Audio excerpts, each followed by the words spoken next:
السلام عليكم ورحمه الله وبركاته. النهارده عايزين نعمل طبق مكرونه كده محمر وبس في نفس الوقت طعمه حلو وفي نفس الوقت سهل وسريع.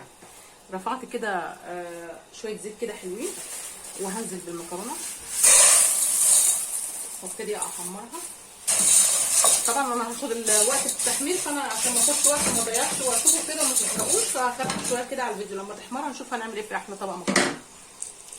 خلاص هي المكرونه دخلت في التحمير بقى كده زي ما انتم شايفين. هبتدي بقى انزل، يعني عندي بصل مفروم مخزن كده، هنزل كده نديله فرصه. هو هيرجع بقى ايه يسخن مع المكرونه كده، بتدي تيست حلو قوي المكرونه المسلوقه. واديله تقريبا، خلي بالك من ايدك هتتلسع، خلي بالك انا عشان ايدي ورا على النار. تمام، واديله تحويره كده زي ما انتم شايفين. هتفرق البصلايه تكمله في المكرونه المسلوقه، هتفرق، هتدي تيست حلو برضه لو طعم ونكهه كويسه. كده خلاص المكرونه دخلت في التحمير. حورتها كده تمام. هجيب لك البصلايه، هنزل بطماطم مفرومه كده مش كتير،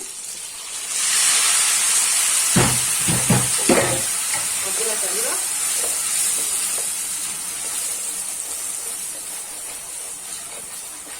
حسيت ان الصلصه قليله ممكن ازودها بميه، عملت كامل سواء عادي، وده اللي انا هعمله دلوقتي. شويه ميه بسيطه كده علشان تكمل سواء بس الصلصه. بعد كده نخش بقى في التتبيل. ايه التتبيل بقى؟ عباره عن ايه؟ اول حاجه كده زي ما انتم شايفين، ادخل بمكعب دجاج لحمه كده بيفرق، انزل بيه كده، ورشه سكر، اديله تقريبا،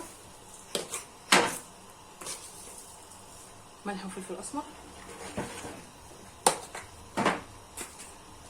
ملح وكمون مش كتير عشان ايه؟ عشان المكرونه مش متبقاش حرقه قوي.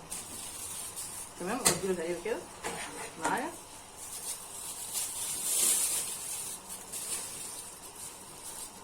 رشه 7 بهارات بس خلاص.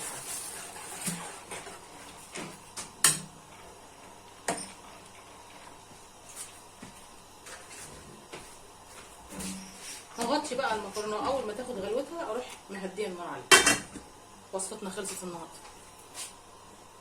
زي ما انتم شايفين كده المكرونه كده دخلت في السوا خلاص، وانا هسيبها ايه تكمل سواها بره علشان ما تتهريش.